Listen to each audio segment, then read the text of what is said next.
అందరికీ నమస్కారం. కొత్త కథలోకి స్వాగతం. ఈ కథ పేరు వక్రించిన జీవితాలు. రచన ఎద్దనపూడి సులోచనారాణి గారు. 1962లో ఆంధ్రప్రభలో ప్రచురింపబడింది ఈ కథ. చూడగానే నచ్చితే తప్పకుండా లైక్ చేయండి. గణగణ గంట మోగింది. వార్డులో ఒక్కొక్క రోగి తన వంతు రాగానే తనకిచ్చిన పాలు, రొట్టెలు, పళ్ళు తీసుకొని వ్యధతో కూడిన మందహాసం అదరాల మీదకు తెచ్చుకుంటూ వెళ్ళిపోతున్నారు. వారి వెనకనే అక్కడక్కడ ప్రభుత్వ అతిథుల్లాగా కుక్కలు కూడా కాచుకొని తిరుగుతున్నాయి సమయం కోసం. తెల్లటి గౌన్లతో నర్సులు హడావిడిగా వార్డు నుంచి వార్డుకి పరుగులు తీస్తున్నారు. చేతిలో స్టెథోస్కోప్ ధరించి చాలా టీవీగా నడుస్తున్నారు మెడికల్ విద్యార్థులు. ఒక్కొక్కరు చిరునవ్వుతోనే స్వాగతం చెప్పుకుంటూ. విడుదలైన మొదటి రోజు సినిమాకి ఎగబడే జనం కన్నా రెండింతలు ఎక్కువగా మందుల కోసం హాజరవుతున్నారు. రకరకాల మందులు కనిపెడుతున్నారు. వేల కొలది డాక్టర్లు సురక్షితులు అవుతున్నారు. అయినా మందుల కోసం వారు వచ్చేవారి సంఖ్య నానాటికి పెరుగుతూనే ఉంది. వార్డు బాయ్స్ స్ట్రెచ్చర్ మీద రోగులను ఎమర్జెన్సీ వార్డుకి తీసుకుపోతున్నారు. కొంతమంది రోమియోలు ఒక ఐ క్లినిక్కు, ఇంకోసారి చిల్డ్రన్స్ వార్డుకు తిరుగుతున్నారు ఏదో పనున్నట్టు. ఇంచుమించు ఆడవాళ్ళు ఎక్కువగా ఉండే అన్ని వార్డులకు తిరుగుతున్నారు. అందాన్ని ఆస్వాదించడమే వారి ధ్యాస. బహుశా వారికి అదే పని. సన్నగా తెల్లగా ఉండే ఒక నర్సు ఎందుకో గబగబా నడుస్తోంది. బహుశా శేఖర్ దగ్గరికి కాబోలు. బహుశా ఇద్దరు ఒకే చోట పనిచేస్తున్నారు. ఏదో పని ఉన్నట్టు గబగబా వెళ్ళి శేఖర్ని ముద్దు పెట్టుకుంది. ఆ ఆనందంతో లేడీ మాదిరిగా గంతులు వేస్తూ పరుగుదీస్తోంది. ఇది రోజు ఆమె చేసే పనే. రోజు అందరూ చూస్తూనే ఉంటారు. అయినా వాళ్ళు ఖాతరు చెయ్యరు. పక్క నుంచి సిస్టర్ సిస్టర్ అనే రోగి పిలుపు కూడా వినిపించదు. వణుకుతున్న వేళ్లతో మరచెంబు బిగువుగా బిగించాడు. రెండో చేత్తో రొట్టె పట్టుకున్నాడు. రాజుబాబు ఆవేదనతో నిండిన అతని నేత్రాలు ఆత్రంగా ఎవరి కోసమో ఉండుండి ఎదురు చూస్తున్నాయి. తన మంచానికి ఇరువైపులా ఉన్న రోగులు గుడ్లప్పగించి రాజుబాబు వైపు చూస్తున్నారు. అరే, పైదైపోయిందే, ఇంకా రాలేదే రాణిగారు అన్నాడు ఒకడు వెటకారంగా. భలే ఛాన్స్ కొట్టేశాడు రా ముసలాడు అన్నాడు ఇంకోడు. ఇంకా అనేక రకాలు మాట్లాడుకుంటున్నారు. కొందరు ముసిముసిగా నవ్వుకుంటున్నారు. కొందరు ఈర్ష్యగా నవ్వుతున్నారు. నవ్వులు 4 విధాల ఎందుకోసమే కాబోలు అని అనుకున్నాడు రాజుబాబు. పక్కనున్న వాళ్ళు తనని ఒంటి నిండా కళ్ళు చేసుకుని ఎందుకు చూస్తున్నట్టు? ఏమిటి వీరి బాధ? ఒకళ్ళ కోసం ఎందుకు వీళ్ళంత బాధపడతారు? తనలో వారికి కనిపించే వింతేమిటి? బహుశా తన బట్టతల కాబోలు చూసి తనకు ఒకప్పుడు చక్కటి ఉంగరాలు జుట్టే ఉండేది. చక్కగా అద్దం ముందు కూర్చుని గంటల కొద్దీ తన ప్రతిబింబాన్ని చూసుకుంటూ ఉండేవాడు. దువ్వుకుంటూ నవ్వుకునేవాడు. పెళ్ళైన కొత్తల్లో శైలజ తనకు ముస్తాబు చేసేది చంటి పిల్లాడి మాదిరిగా. అద్దం ముందు కూర్చోబెట్టి తన ఉంగరాల జుట్టును తనే దువ్వేది. తన టైకి కొత్త రకంగా ముడివేస్తూ ముద్దు పెట్టుకునేది. ఆ ఆనందంలో ఏదో తీయని కమ్మని అనుభూతి ఉండేది. మిమ్మల్ని ఇలా సింగారించి పంపుతూ ఉంటే ఎందుకో నాకే భయం వేస్తుంది. త్రోవలో ఏ చిన్నదైనా మిమ్మల్ని చూసి వలపించుకుంటే ఈ శైలజ గతి శిలేగా అనేది నవ్వుతూ శైలజ. గతజల సేతు బంధనం కదా అని చిరునవ్వు నవ్వాడు రాజుబాబు. ఈ రోజున తనని అందరూ రాజుబాబు అంటున్నారు. తన శైలు తనని రాజా అని ఎంత ముద్దుగా పిలిచేది. పెళ్లిలో తలుపుల దగ్గర పేర్లు చెప్పినప్పుడు తొలిసారిగా తనను రాజా తలుపు తీయరు, నేను మీ శైలజని అంది. శైలజ గుర్తుకొచ్చేసరికి రాజుబాబు మొహంలో భయం, బెరుగుతనం పోయి ఉల్లాసం వచ్చింది. ఆ రోజు బుధవారం. కొద్దిగా చలిగా ఉంది. తెల్లటి వెన్నెల, స్వచ్ఛమైన మనసుల చుట్టుపక్కల అలికిడే లేదు. కొంచెం దూరంలో సముద్రపు హోరు తప్ప. తెల్లటి చల్లటి వెన్నెల్లో తన ఒళ్ళో శైలజ తల, చల్లని సన్నజాజుల పరిమళం. ఎన్ని యుగాల అనుభవం కలిగింది తనకి. అలా ఎన్ని కోట్ల సంవత్సరాలు బ్రతికితే మటుకు విసుగొస్తుందా? కాలం ఆగిపోతే బాగుండు అనిపిస్తుంది. ఎలా నిలుస్తుంది కాలం? తమ ఆఫీస్ నుంచి వచ్చి సావిట్లో బూట్లు ఇప్పుకుంటూ శైల అని పిలిచేసరికి ఒక్క దూకులో బంగారు తీగలా వచ్చేది. లోకంలోని ఊహలన్నీ తన సొత్తుగా చేసుకుని తన అనురాగాల అపనతో భావవేగంతో జీవితాన్ని మృదు మధురంగా గడిపారు. కొన్ని వసంత సమీరాలు వారని లాలించాయి, కొన్ని హేమంత తుషారాలు ఎదిరించి ఓడిపోయాయి. ఇంతలో చిరు గాజుల మూత, పువ్వులాంటి చిన్న నవ్వు రాజుబాబు ఊహాలోకాన్ని చెదరగొట్టాయి. కళ్ళు తెరిచి తల మీదకెత్తి చూసేసరికి ఆకృతి దాల్చిన అనంత తేజోరాశిలాగా ఒక ఆమె నిలబడి ఉంది. అతడి కళ్ళు ఆనందంతో విప్పారాయి. వదనం వికసించింది. ఆమె వచ్చింది. తనంతవరకు ఎవరి కోసం నిరీక్షిస్తున్నాడో ఆ యువతి తన ఎదుట నిలబడింది.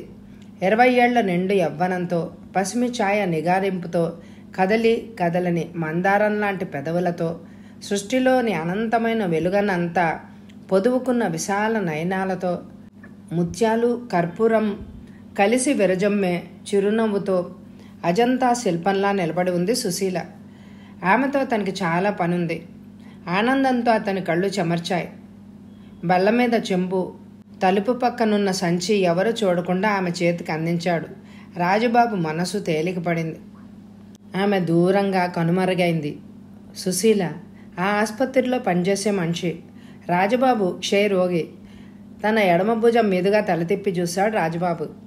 పక్కనున్న రోగి దగ్గుతూ ఆయాసపడుతూ తనని చూడ్డానికి వచ్చిన బంధువులతో చేతులాడిస్తూ తన గురించే చెప్తున్నాడు. అవతల పక్క రోగి, ఆ బంధువు చాలా కుతూహలంగా వింటున్నారు. ఎందుకో వీరికంత అసూయ. మరిచిపోయిన ఆలోచనలని మళ్ళీ మనసులోకి తెచ్చుకున్నాడు. నిజానికి తను ఇక్కడ ఉండి ఎన్నో అవినీతి కార్యక్రమాలు చూస్తున్నాడు. డాక్టర్లతో హాస్యాలాడే నర్సులు, రోగులను చూసే మిష మీద వచ్చి అక్కడ నుంచి ప్రేమ వ్యవహారం ప్రారంభించే రోమియోలు, రోగులకు సాయంగా వచ్చిన స్త్రీలపై వార్డ్ బాయ్స్ జరిపే అత్యాచారాలు. ఇవన్నీ ఎవ్వరికీ అక్కర్లేదు, కనీసం పట్టించుకోరు కూడా. ఆసుపత్రి అంటే నరకానికి మారుపేరని చాలామందికి తెలియదు. తను ఇక్కడ సుమారుగా సంవత్సరం నుంచి రోగిగా ఉన్నాడు. సుశీల తను వచ్చినప్పటి నుంచి తనని ఎరుగును. సుశీల నిజంగా సౌశీల్యవతి, కానీ ఆమె మంచిని ఎవ్వరు చూడలేరు. ఆ రోజు శనివారం. దీపావళి ఇంకా 2 రోజులే ఉంది. ద్వారం వైపు ఆత్రంగా చూస్తున్నాడు రాజుబాబు. ఆ రోజు అతని హృదయం ఆందోళనగా ఉంది. టంగున 9 గంటలు కొట్టింది గడియారం. సుశీల ఇంకా రాలేదు. బహుశా ఈ రోజు రాదేమో. ఆ ఆలోచన రాగానే అతని మొహం నల్లబడింది. ఆమె గనక లేకపోతే తన గతి ఏమయ్యేదో ఆలోచనతో మదన పడుతున్న అతని కళ్ళ నుంచి వెచ్చటి కన్నీటి బిందువులు రాలే. నీతికే గనక బలం ఉన్నట్లయితే బాధతో ఆవేదంతో కుమిలే తన హృదయ లోతుల్లోంచి వచ్చిన ఆ 2 కన్నీటి బిందువులు 2 మహాసముద్రాలై ఈ అవినీతిని తమ అగాధంలోకి ముంచుకుపోయేవి. నిస్పృహతో భారంగా తెరిచిన అతని కళ్లకు దేవతలాగా ప్రత్యక్షమైంది సుశీల. ఆమె చేతిలో ప్యాకెట్ తన వైపే చూస్తోంది. ఆ క్షణంలో అతని మనసు హిమాలయాలను అధిగమించింది. సముద్రంలోని తరంగాలు ఉవ్వెత్తుగా లేచి తిరిగి పడసాగాయి. ఆ పారవస్యంలో అతని కండ్ల నుంచి ఆనంద స్రవంతి కన్నీరుగా జారింది. తను చెయ్యాలనుకున్న ఆ మాత్రపు చిన్న పని సుశీల సాయంతో చేయగలిగాడు. నేను చెప్పినవన్నీ తెచ్చావా సుశీల అని అడిగాడు. తెచ్చాను బాబాయ్. తర్వాత ఏం చేయాలో చెప్పండి అని అడిగింది సుశీల. ఇవి సరిగ్గా సోమవారానికి అక్కడికి వెళ్ళాలి. లక్ష్మి, బాబు, విజయ అవి చూసుకుని ఎంతో సంతోషిస్తారు. ఆ చిరునవ్వులు చిందే ఆ మొహాలు ఒక్కసారి అతని కళ్ళకు కట్టినట్టు అగుపించాయి. రాజుబాబు కళ్ళలో ఎంతో వింత వెలుగు వచ్చింది. ఆ ఆనందంతోనే తలగడా కింద నుంచి 2 మడత కాగితాలు తీసి సుశీల చేతిలో ఉంచాడు. పోస్టాఫీస్కు పోయి ఆ చిరునామాకి పంపమన్నాడు రాజుబాబు. సుశీల ముందుకు పోయింది. ఆమె వెళ్ళిన వంకే చూస్తూ ఆనందాశ్రువులను తుడుచుకున్నాడు రాజుబాబు. తన శైలజకి ఏమీ పంపలేకపోయాడు. అయినా శైలజ తనను అపార్థం చేసుకోదు. ఇలాంటి విషయాల్లో చాలా సహనం చూపిస్తుంది. ఒక్కోసారి భోగి పండక్కి పిల్లలందరికీ కొత్త బట్టలు కుట్టించాడు. ఇంట్లో కావలసిన పిండి వంటలన్నీ జయించాడు. కానీ శైలజకి కొత్త చీర కొనలేకపోయాడు. శైలా, చీర కొనలేదని కోపమా అని అడిగాడు. ఆ రోజు రాత్రి డాబా మీద వెన్నెల్లో, కొత్త చీరలో ఏముంది సంతోషం? ఎల్లప్పుడూ మీరు నా దగ్గరే ఉండి మీ అభిమానంతో అనురాగంతో శైలా అని పిలుస్తూ ఉంటే నాకు అదే చాలు. అది ఇచ్చిన ఆనందం ఇంకేవీ నాకు ఇవ్వలేవు అని అతని హృదయంలో తలదాచుకుంది. శైలా, నేనంత అదృష్టవంతుణ్ణి అని అనుకున్నాడు రాజు. శైలజ తన చేతిలో ఉన్న చెయ్యి తీసుకుని చప్పున సిగ్గుతో 2 చేతుల్లో మొహం దాచుకుంది. ఇద్దరి మధ్య ఆ నిమిషంలో అందమైన ఆనందంతో నిశ్శబ్దం ఏర్పడింది. వెన్నెల నేలపై పరుచుకుంటోంది. రాజుబాబు మనసును మైమర్పించింది. తన్మయత్వంతో శరీరం పులకించింది. ఆ వెన్నెల్లో తన గుండెకు చేరగిలబడి కూర్చుంది శైలజ. సిగ్గు తెరలు శైలజ కపోలాల మీద చిందులు తొక్కుతూ ఉండగా మలయ మారుతపు తాకిడికి ఆమె ముంగురులు చిందర వందర కాసాగాయి. రేగిన శైలజ ముంగురులు సవరించడానికి పూనుకున్నాడు రాజు. కానీ వాయు తరంగాలు ఆ ముంగురులను స్థిరంగా ఉండనివ్వడం లేదు. అయినా అతని వేళ్లు శైలజ కురుల్ని సరిచేస్తూనే ఉన్నాయి. అయితే వాయువు తాకిడికి గురవుతున్న ముంగురులు చెలరేగుతూనే ఉన్నాయి. రాజు తన ప్రయత్నం మానకుండా శైలజ శిరోజాలను కుతూహలంగా చూస్తూ, శైలా, చూసావా, నామ మాత్రంగా మనలను సేదతీరుస్తున్న ఆ వాయుదేవుడు నీ కురుల్లో ఎలా చొచ్చుకుపోతున్నాడో అతనికి కూడా నీ కుర్లంటే ప్రీతి కాబోలు అన్నాడు. శైలజ పక్కపక్క నవ్వింది. ఆ నవ్వులో 1000 వసంత రాగాలు విరజిమ్ముతున్నట్టుగా ఉంది. ఇలాంటి వారి జీవిత రాగ జలదిలో మధుర తరంగాలు, వెలలేని మలయ సమీరాలు. సుశీల, ఆగు. సింహ గర్జన్ లాంటి మ్యాట్రిన్ స్వరంతో అంతవరకు వేగిరం పోతున్న సుశీల తడబడుతూ నిలబడిపోయింది. అయితే ప్రేమ వ్యవహారం చాలా వరకు వెళ్ళిందే. సరే, ఏమిటా బహుమతి? వ్యంగ్యంగా ఉంది మ్యాట్రిన్ స్వరం. బట్టలు, దీపావళికి. ఆమె మొహంలోకి చూస్తూ మెల్లిగా సమాధానం ఇచ్చింది సుశీల. చి, సిగ్గులేదు చెప్పుకోవడానికి. పరువు, ప్రతిష్ట మంట గలుపుతున్నావు. ఈ సంస్థకి నీ వల్ల చెడ్డ పేరు వస్తోంది. తోటివారిని చెడగొట్టే ఇలాంటి ప్రేమ వ్యవహారాలు ఇక్కడ వీల్లేదు. అంతా చాలా రోజులు బట్టి చెప్తుంటే ఏమో అని అనుకున్నాను. మొదట్లో నమ్మలేకపోయాను. అయితే ఆ క్షయ రోగిని నువ్వు ప్రేమిస్తున్నావా? కుతూహలంతో మ్యాట్రిన్ ముందుకు వంగి సుశీల మొహంలోకి పరీక్షగా చూస్తూ వ్యంగ్యంగా అడిగింది. సుశీల హృదయంలో ఒక్కసారి 1000 మెరుపులు మెరిశాయి. కలుక్కుమంది ఆంతర్యం. కను కొనలలో నిండా నీరు చేరింది. శరీరంలో కంపన బయలుదేరింది. ఆమెలో భయంకరమైన భావ సంఘర్షణ రేగింది. ఆ వేగానికి నడి సముద్రంలో నావ మాదిరిగా ఊగిసలాడింది. ప్రపంచం అకస్మాత్తుగా మారిపోయినట్టు, గాలి వీచక ఉక్కిరి బిక్కిరి అవుతున్నట్టుగా ఉంది. తోటలో ఉన్న జినియా పువ్వులు పక్కపక్క నవ్వుతున్నట్టు, మూగగా ఎవరినో అర్థిస్తూ కేకలేస్తున్నట్టు, అన్నిటికీ మించిన ఆ మ్యాట్రిన్ ముఖం వికారమైన రాక్షసిలా రంగు మారుతున్నట్లు అనిపించింది. అన్నీ కలిసి ఆ సమయాన్ని మరింత బీభత్సంగా మార్చాయి. తనను తాను నిగ్రహించుకోలేక ఎదురుగుండా ఉన్న బల్ల మీద కూర్చుంది. ఏమిటి చిత్రం? వీళ్ళందరికీ తారతమ్యాలు తెలియవా? వీళ్ళ చదువంతా బుగ్గిపాలేనా? సుశీల బుర్రలోని ఆలోచనలు స్పుత్నిక్ని మించిన వేగంతో సుళ్ళి తిరుగుతున్నాయి. ఆ పరిస్థితిలోనే కొంచెం తేరుకుని సుశీల సమాధానం ఇచ్చింది. మీరన్నది నిజమే మ్యాట్రిన్. నేను ఆయన్ని సంపూర్ణంగా ప్రేమిస్తున్నాను. ప్రేమించకుండా ఉండలేను. వాట్? గుండు దెబ్బలాంటి ఆశించని సమాధానంతో అదిరిపడింది మ్యాట్రిన్. అదే కనుక నిజమైతే నీ సర్వీస్ ఏమవుతుందో ఆలోచించావా? కొంచెం తేరుకొని కసిగా అడిగింది మ్యాట్రిన్. ఆలోచించాను మ్యాట్రిన్. ఇప్పుడే కాదు, పురాణ యుగం నుంచి మంచికి చెడుకి లభిస్తోంది. నేను చేస్తున్న ఒక మంచి పని వల్ల నాకు ఇలాంటి అపవాదు వస్తుందని ముందే ఊహించాను. ఏ నాటికైనా అవినీతిని అణిచి నీతి ప్రపంచంలో వికసించక తప్పదు. కానీ మ్యాట్రిన్, మీరు వింటానంటే ఒక కథ చెప్తాను. దానితో కనీసం మీ ఒక్కరికైనా తృప్తి పరచగలను అని అనుకుంటున్నాను. సరే చెప్పు, మ్యాట్రిన్ కుర్చీలో కూర్చుంటూ అంది. సుశీల తండ్రి గోదావరి వరదల్లో మరణించాడు. తల్లి తండ్రి లేని లోటు తీర్చి అంతవరకు సుశీలను పెంచి కొంతవరకు చదివించింది. విధి వక్రించి జీవితం పగ సాధించింది.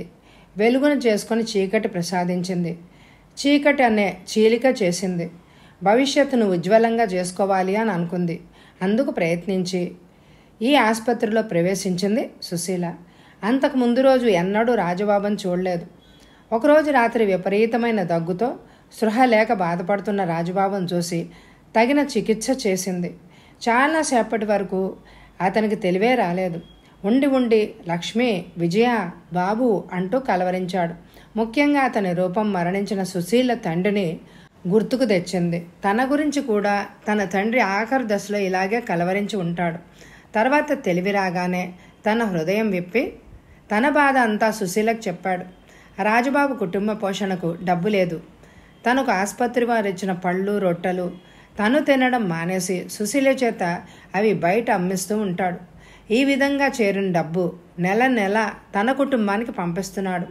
తను కానుకగా దీపావళికి ఆ బట్టలు తన పిల్లలకు పంపమన్నాడు. ఒక 5 రూపాయలు మనీ ఆర్డర్ చేయమన్నాడు. పైగా ఆ రోజు శనివారం. ఆ రోజు దాటితే సకాలంలో వారికి అందవు. ఈ విధంగా నేను అతనికి సాయం చేస్తున్నాను. కానీ ప్రపంచం 40 ఏళ్ళు ఒక క్షయ రోగిని, 20 ఏళ్ల సుశీలను అనుమానిస్తున్నది. ప్రతిరోజు ఇక్కడ వీళ్ళు చేసే వెటకారాలు నాకు తెలుసు.